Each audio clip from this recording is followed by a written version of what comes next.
Здравствуйте. В эфире программа «Гвардия». Уходящий год особенный, знаковый. Во-первых, мы отметили 80-летие Великой Победы. Этот год назван годом защитника Отечества.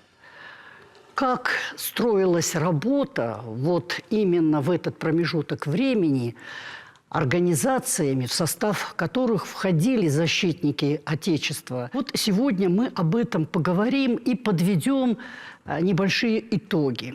В студии у нас Казбек Николаевич Фриев, он руководит Советом ветеранов Республики, Сергей Викторович Пхалагов, десантник, он возглавляет Союз ветеранов Афганистана, Тимур Русланович Каиров, он председатель Союза ветеранов Боевого братства, и человек сугубо штатский, меценат Лев Герасимович Лалиев. Вот он многое делает именно по своей личной инициативе, что особенно ценится. Казбек Николаевич, год прошел. Чем он был интересен? 2025 год – это год 80-летия победы советского народа в Великой Отечественной войне. Вот, год окончания Второй мировой войны. И, конечно, мы прежде всего должны помнить и знать вот историю, вот, потому что 80 лет – это уже история. Если старшее поколение, которое воевало и которое принесла победу нам, его фактически не осталось. У нас в республике 14 ветеранов Великой Отечественной войны. Ну, люди, которым уже самый молодой 99 лет, самый взрослый, значит, 105 лет. Вот. То есть люди, которые вот знают, помнят и которым, как говорится, не надо напоминать. Но наша задача, безусловно, внимание к ветеранам. Ну, они, в принципе, все у них обеспечено, у них хорошие пенсии. Я скажу, вот решением главы республики в этом году, в прошлом году они были все удостоены, вот, награждены орденом «Слава Осетии». Это за особо выдающиеся заслуги наши вот заслуженные земляки получают. Но вот Сергей Иванович Миняйло своим указом наградил участников войны. Ну, безусловно, они достойны, я считаю, да. Вот это такое уважение, почетное сделали. Вот, и поэтому вот забота, конечно, о ветеранах. Но я скажу, забота о ветеранах и в том, что мы не забываем историю, которую они сотворили. Это тоже забота о них. Да? Может быть, она не материальная, но она, может быть, духовная бывает дороже, чем материальная. Конечно. И мы должны помнить об этом. Нет такой семьи в Осетии, в России, которая бы вот не затронула эта Великая война. И важно, чтобы вот наше молодое поколение, не только вот мы говорим школьники, да не школьники, тем, которым 30 лет, 40 лет, они тоже не знают. Да. Уже сколько лет прошло. А и у нас мы живем в другой социальной системе. В общем-то, с 90-го года 35 лет уже. Человек, которому 45 лет, он, может быть, даже и не оценит.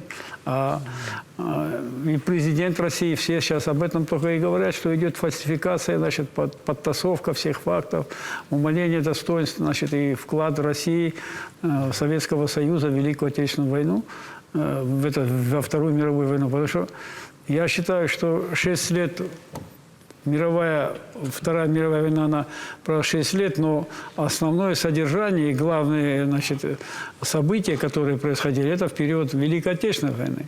И вклад нашего народа, я даже скажу, это не вклад, это жертва, потому что 27 миллионов наших граждан положили свою жизнь для того, чтобы вот, был этот праздник Победы. Наши молодые парни вот, выполняют очень важную задачу в специальной военной операции.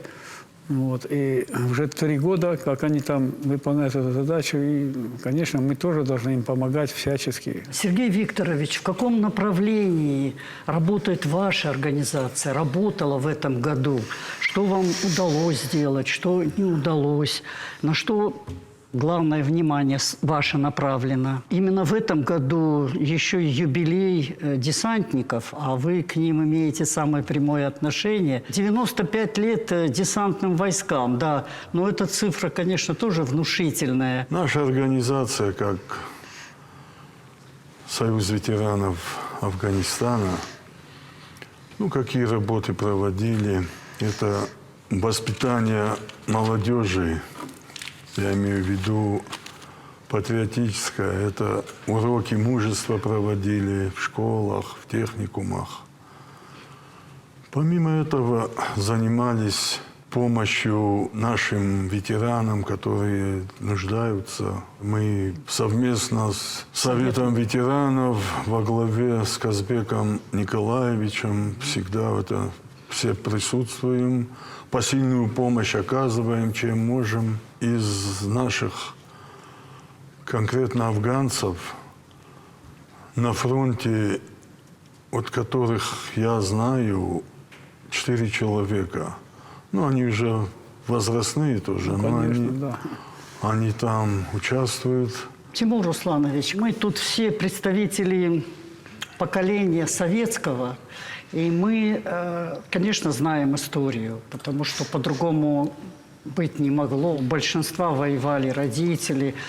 А вот молодое поколение, правильно Казбек Николаевич сказал, далеко не все 30-летние, 40-летние вообще в курсе того, что происходило в этой стране, как и какой ценой досталась эта победа.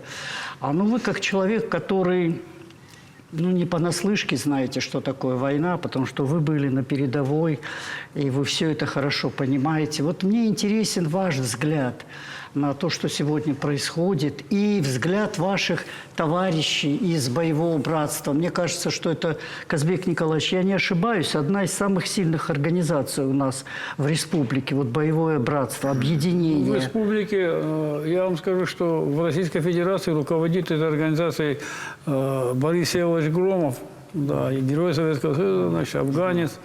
Вот. Мне приходилось с ним служить в одной, значит, да, вместе служить, мы знаем друг друга. Это очень мощная организация, да. Да, мощная организация, и потому как они работают, это тоже видно.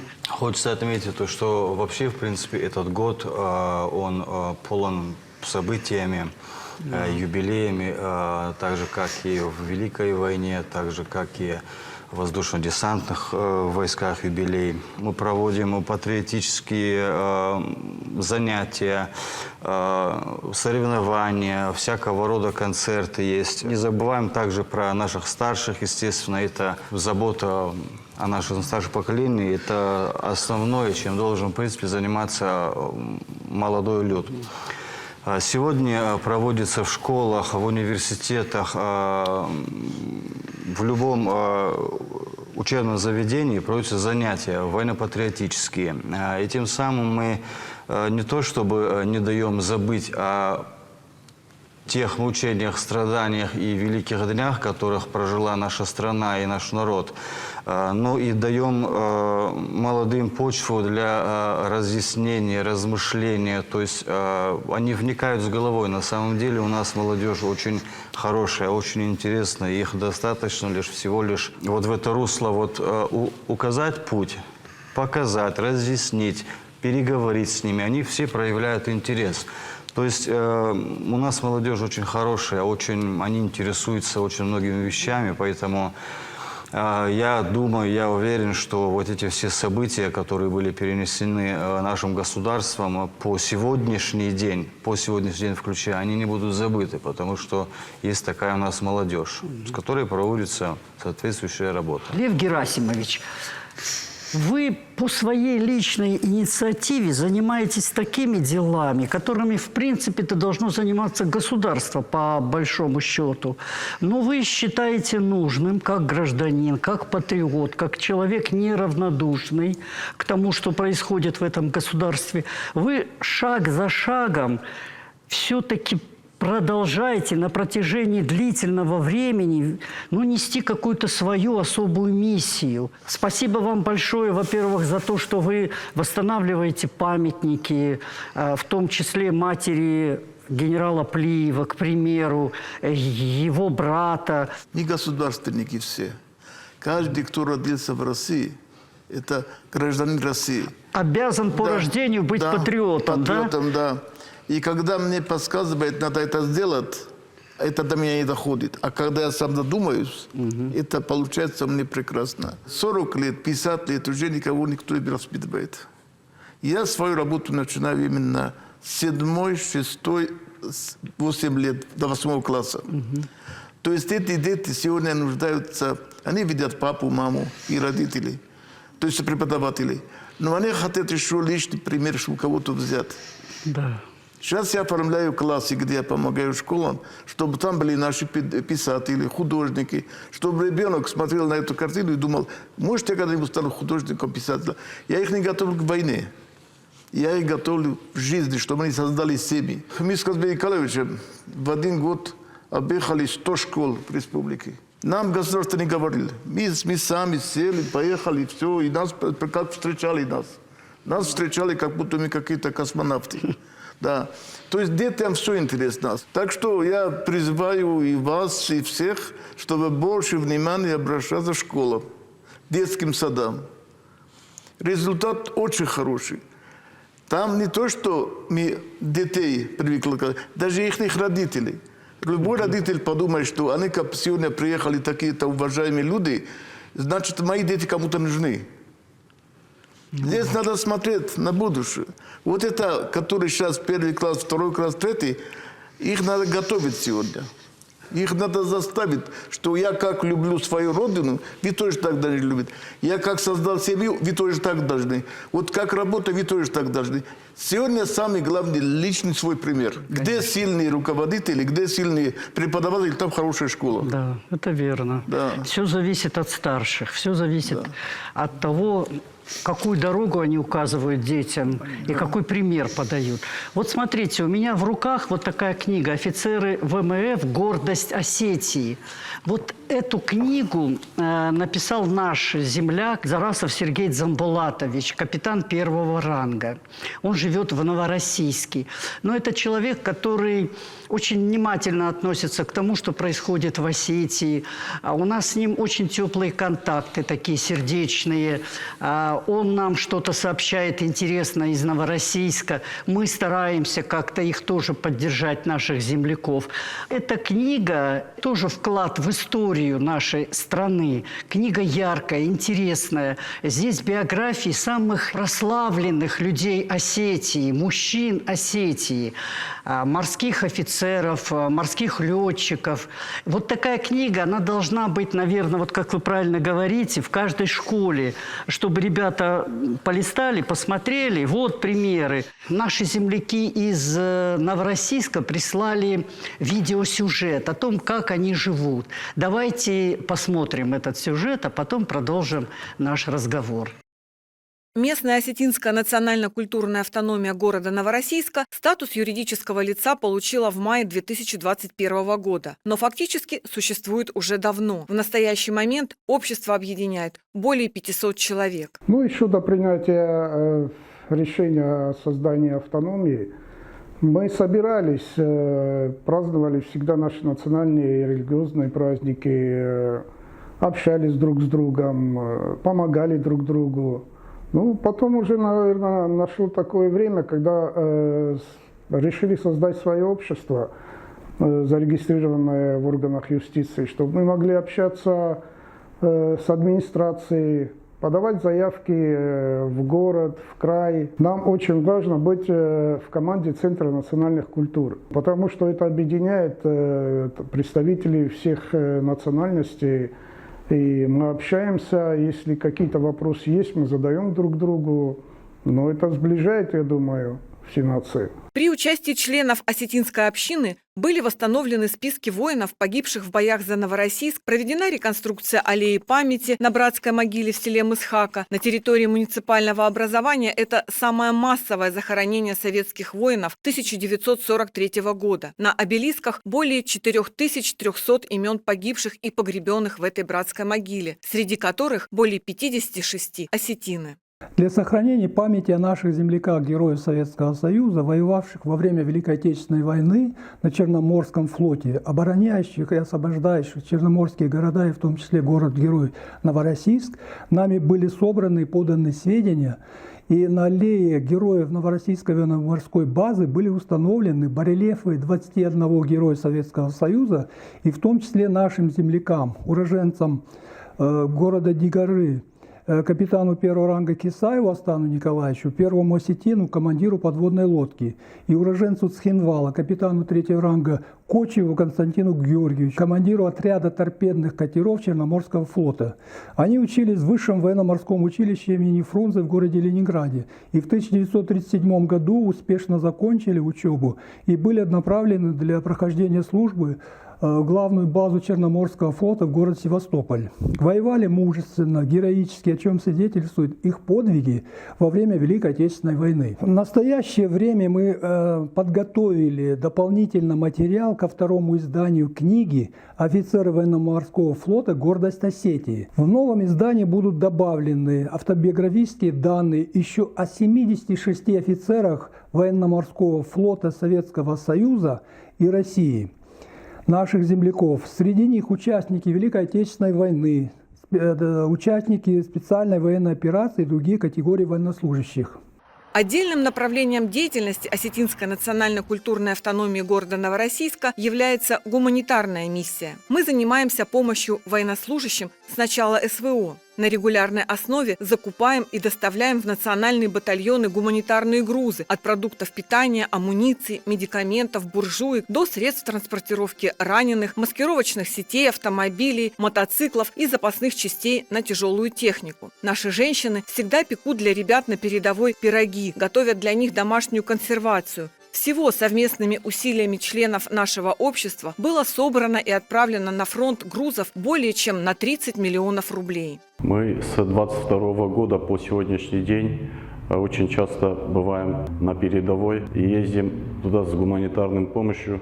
Необходимо, что наши бойцы просят и говорят, что им надо. Мы здесь собираем груз гуманитарный и точечно отдаем, привозим и точечно отдаем нашим ребятам на передовой. Ребята радуются, и нам тоже бывает приятно, что что-то сделали для наших бойцов и делаем для наших бойцов. Что в наших силах, то и будем помогать всегда им. Требуются часто машины, УАЗики, и мы, организовываем эти УАЗики и передаем прямо на передовой. Пустыми не отгоняем. Полностью грузим машину, загружаем медикаменты, продовольствие, пироги осетинские обязательно. Мы точечно отправляем, у нас связь есть непосредственно со всеми нашими ребятами, которые на СВО. Они, допустим, говорят, нам надо то. Все, ребята сколько собрали здесь, что не хватает, я добавляю просто. И все, и вперед. Гуманитарка поехала. Надо помогать нашим ребятам, а как? Мы не воюем, но с тыла должны помогать. Это наша обязанность. За 4 года Осетинская национально-культурная автономия Новороссийска реализовала 3 больших проекта. В декабре 2021 года высокую оценку экспертного совета на муниципальном конкурсе получил проект «Дни осетинской культуры» в городе Новороссийск. В рамках проекта был снят публицистический фильм «Осетия и осетины Новороссийска», в котором рассказывалось о защитниках города в годы Великой Отечественной войны, а также о славной истории и традициях осетинского народа. Фильм представляли на презентации в городском театре, где была организована и выставка предметов искусства, ремесел, быта, одежды и литературы осетин. Гостей угощали осетинскими пирогами и традиционным пивом. В 2024 году Новороссийское осетинское общество стало победителем конкурса «Гранты губернатора Кубани» с проектом «Фестиваль кавказского танца Черноморского побережья». Кроме Новороссийска, в нем принимали участие города Анапа, Геленджик и Сочи. Во всех муниципалитетах прошли мастер-классы по кавказским танцам, на которых были сняты конкурсные ролики «Жизнь в танце». А финальной точкой стал большой гала-концерт. Он прошел в городском театре при полном аншлаге. 830 зрителей. Люди сидели на приставных стульях и стояли в проходах, но до конца представления практически никто не ушел, так как один феерический номер сменялся другим. А еще на гала-концерте состоялась премьера фильма-концерта «Танцы народов Кавказа». Благодаря грантовым средствам для хореографического коллектива студии кавказских танцев «Арт» были пошиты 10 комплектов национальных костюмов. В 2025 году осетинское общество вновь стало победителем муниципального конкурса поддержки НКО. В настоящее время наше общество реализует проект «Фестиваль дружбы народов. Вместе во имя Великой Победы». В В рамках этого проекта с нами сотрудничают все национально-культурные общества города. Вместе мы записали песню «Катюша», которую исполнили на разных языках, в том числе и на осетинском. Сейчас проводим круглые столы, где рассказываем о героях нашего времени, то есть о ветеранах Великой Отечественной войны, о ветеранах СВО, то есть людях, которые защищают интересы нашей страны ради блага, ради будущего всего народа. Ну а апофеозом нашего проекта станет большая концертная программа, в которой мы обязательно, как ретроспективно, расскажем о вкладе всех народов в победу в Великой Отечественной войне и обязательно покажем творческие номера с национальным колоритом, относящиеся вот к данной теме. Осетинская национально-культурная автономия также является коллективным членом Новороссийской городской общественной организации «Центр национальных объединений». Тесно сотрудничает со всеми национальными обществами Новороссийска, принимает участие в общих мероприятиях. Так, с 2021 года общество – неизменный участник ежегодного фестиваля национальных культур «Новороссияне». Ансамбль кавказских танцев «Арт» под руководством Аслана Макиева участвует в фестивале «Мы вместе, мы едины», который проходит в Новороссийском музыкальном колледже имени Шостаковича. Принимает участие в праздничных концертах, посвященных Дню защитника Отечества, в воинских частях, базирующихся в Новороссийске. Летом 2024 года в городском центре национальных культур Новороссийска осетинское общество представляло культурное наследие предков, дошедшее до наших дней и являющееся основой осетинской семьи. На мероприятии гостям рассказывали о свадебных традициях, представляли старинные обряды, снятия фаты с невесты. Как положено, невеста угостила старших женщин медом, а все гости отведали осетинские пироги. Молодежный актив нашего общества принял участие в уникальном проекте создании холста дружбы. На нем запечатлены хранители традиций, молодые лидеры национально-культурных объединений города-героя и дети, которым предстоит дальше нести наследие предков. Осетинское общество в Новороссийске проводит большую воспитательно-патриотическую работу. Кроме того, что мы неизменно участвуем в митингах и мемориальных мероприятиях, например, посвященных памяти жертв Бесланской трагедии, наши представители регулярно проводят уроки мужества, круглые столы и публичные чтения. Так, новороссийским школьникам и студентам рассказывали об осетинах, героях Советского Союза, о защитниках Малой Земли, о подвигах братьев Газдановых, один из которых похоронен в Новороссийске. 15 октября 2024 года в Новороссийске состоялся литературный вечер, посвященный 165-летию основоположника осетинской культуры Коста Хитагурова. Специально к этому вечеру дети членов Новороссийского осетинского общества выучили стихи Коста Хитагурова на родном и русском языках. В этнографическом музее Дома дружбы выставлена экспозиция, рассказывающая о культуре осетинского народа. Вот этот стенд представлен нашим народом. Здесь костюмы, и женский костюм национальный, и мужской костюм, разные атрибутика, которая была у наших предков. И чаша вацамонга, и доул, и гармошка, который под 100 лет. Книги, посвященные Коста Хитагурова, книги, которые говорят о происхождении осетин, там скифо-сарматские племена, наши предки, яланы. Ну вот, все, что смогли пока. Но это не все. То, что у нас есть, то, что помещается на этом стенде, мы принесли. В следующий раз мы будем что-то другое выставлять.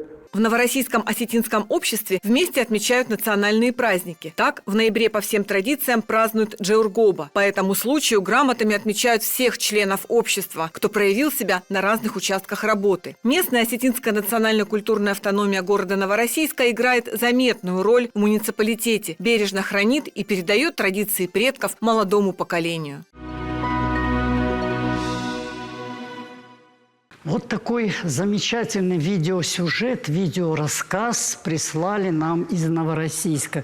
И, конечно, мы очень благодарны нашим землякам за то, что приготовили для нас вот этот сюжет, чтобы мы в Осетии увидели, как живут представители нашей национальности за пределами республики.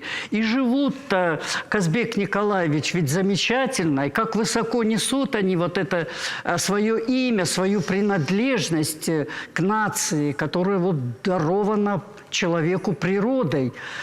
Там и история, там и культура, там и знание языка. Вот я смотрю и удивляюсь, как можно создать небольшую мини-Осетию в городе Герои Новороссийске. Я просто хочу напомнить о том, что вы вновь стали руководителем организации Высший Совет Осетин. И я так думаю, что вам, как руководителю, особенно приятно видеть, как за пределами Осетии вот так тепло и сердечно, по-осетински живут наши люди. Любовь к своему Отечеству, малому Отечеству, потому что любое здание, оно строится, как говорится, по кирпичам. И вот наша Российская Федерация, она вот как башня, сложена из десяток, сотен национальностей, которые живут на территории России. Когда монолитное бывает, понимаете, вот строение, а если оно разрушается полностью. А вот когда оно с кирпичей и скреплено, значит, вот понятием дружбы, понятием общих интересов, вот такое здание, и вот просто надо беречь. И даже если один кирпич развалится, значит, все здание останется. И мы должны это знать и помнить. И вот новороссийская наша вот диаспора, которая занимается этим вопросом, у нас много диаспор по Российской Федерации, вот, во всех крупных городах, на севере, на юге, на востоке, везде наши. И вот они там проводят эту просветительскую работу, потому что без знания своих корней, значит, это вот, человек, конечно, он да не может ориентироваться в пространстве. Ну, как вот, понимаете, нету будущего. Вот есть же такая пословица, да, вот как не помнящий Иван, не помнящий родства своего, значит, и, вот, этого нельзя допускать. Я постоянно говорю, что кто интересуется этой историей, значит, ты интересуешься своим происхождением. Вот. У тебя будущее, есть будущее. Есть будущее, значит. Вот, как сказал Карамзин, я часто говорю это, значит, история предков любопытна тем, кто достоин иметь Отечество. И вот этот пример того, как эти молодые люди, там наши вот, как единокровные братья, они знают, откуда они, и вот они черпают знания вот из этих вот музеев, которые они создали, танцы, которые они... И они гордятся этим, потому что эти земли, на этих землях веками жили наши предки, аланы там жили. Они должны знать это. Там Крым рядом, это все.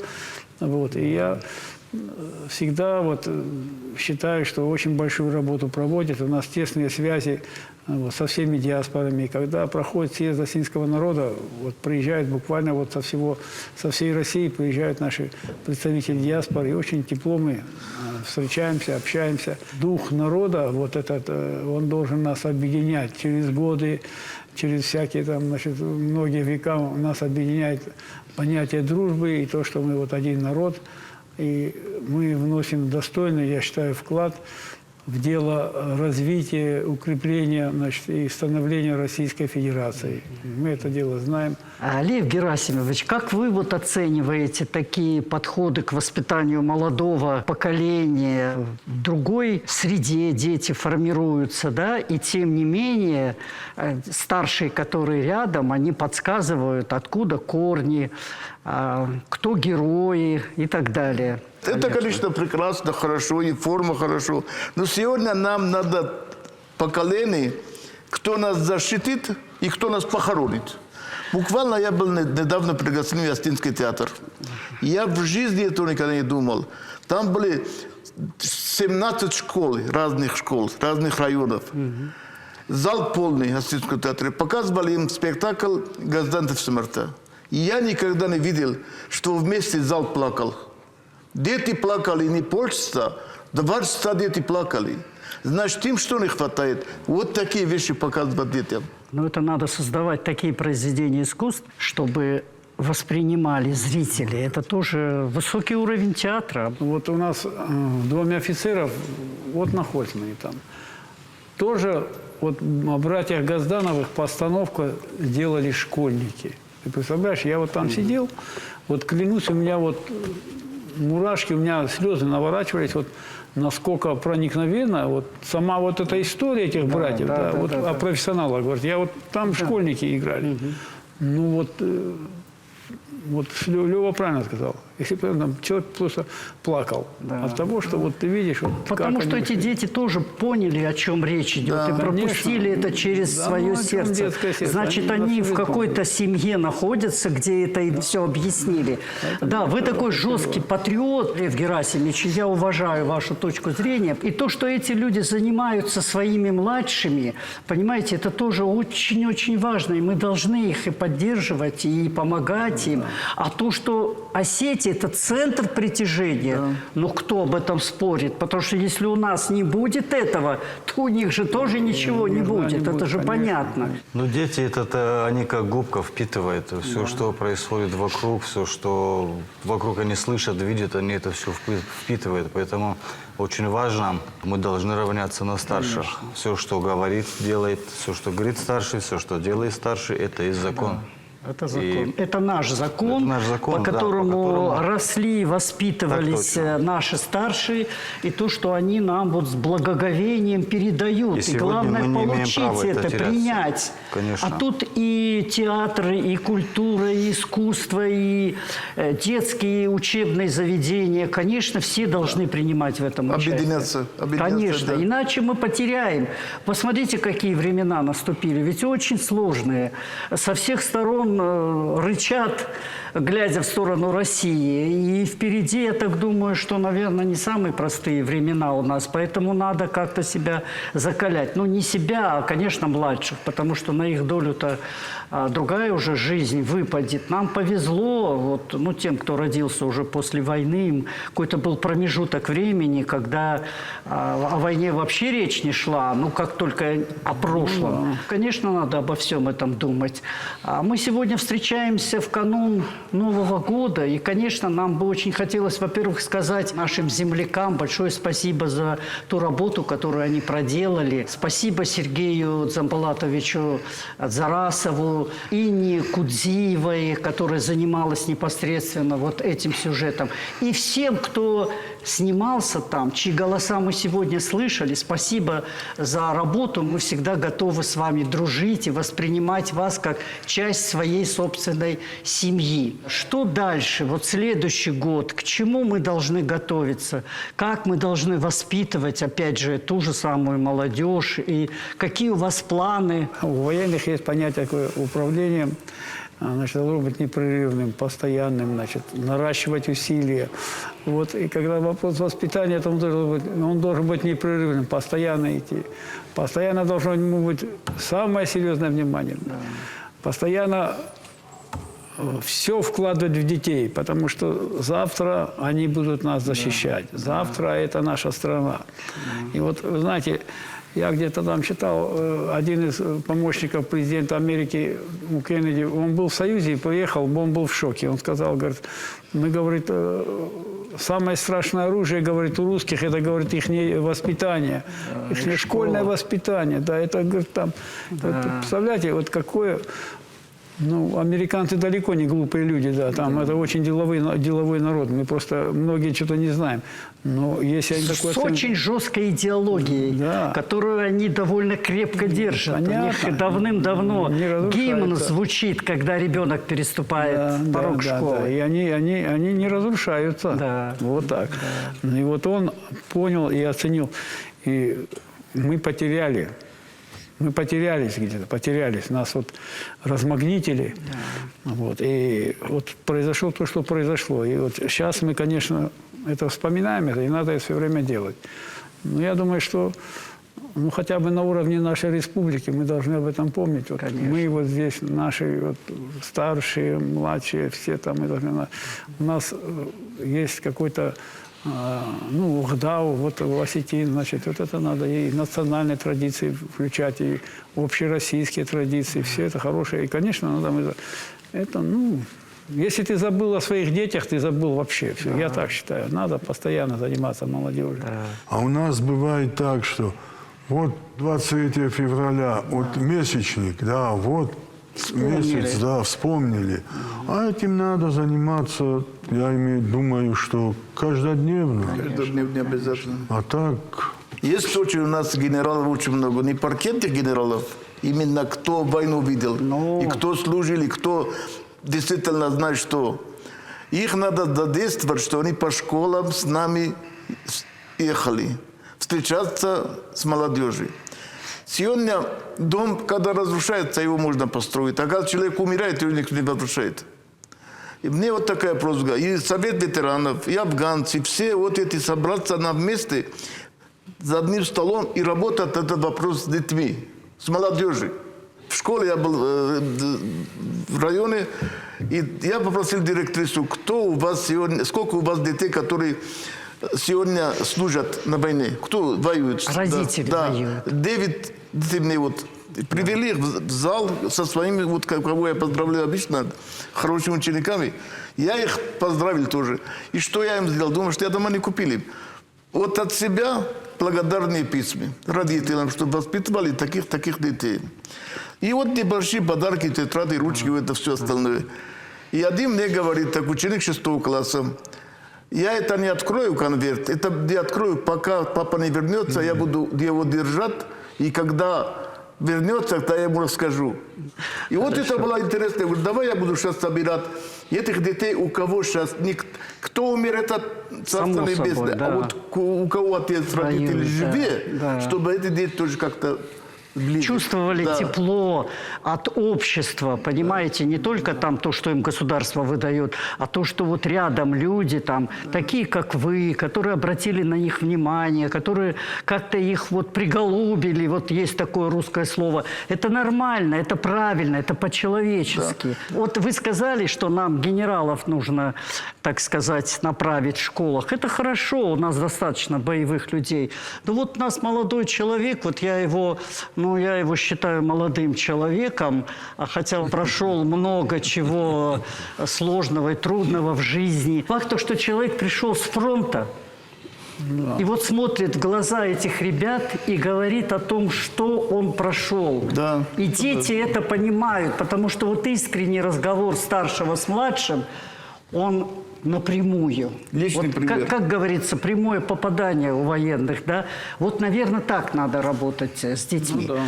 Ну, мы встречаемся в канун Нового года. Давайте обратимся ко всем нашим землякам с какими-то добрыми пожеланиями. Самое главное, я хочу сказать, чтобы вот Всевышний помогал нашему народу, нашей России, и вот эта война закончилась. Вот, чтобы наши вот ребята вернулись домой. Вот это самое большое мое желание. Вот это окончится война, и тогда и настроение наше поднимется, и общее состояние будет лучше, и в нашей стране ситуация поменяется, наверное, к лучшему. Накануне Нового года я хочу пожелать, чтобы мирного неба всем, чтобы в Новый год пришел уже без войны. А те ребята, которые сейчас воюют за отчизну, вернулись домой целыми, невредимыми, с победой. Ваш Сергей Казахстан. Если ты один останешься, что с тобой будет? Надо молиться за всех. Надо молиться за Родину, за свои святые места, за наших соседей надо молиться, чтобы между нами были отношения хорошие, обязательно. И с той стороны, и с других сторон. Конечно. Сегодня один человек никогда не выживается. Надо молиться даже водой, чтобы был мир. Хочется попросить у Всевышнего здоровья для старших, чтобы у них были силы направлять, наставлять нас, как молодежь, на правильный, на верный путь. У каждого из нас есть свой фронт работы, вот выражаясь военным языком. Даже у каждого из тех, кто сидит за этим столом. И в то же время все мы вместе держим вот какую-то круговую оборону и должны ее держать, потому что мы боремся за свою историю, мы боремся за свою память, которую оставили нам предки. И самая главная наша надежда связана именно с миром, покоем, благоденствием, баркатом, одним словом, с жизнью. Всего вам доброго, до новых встреч, до свидания.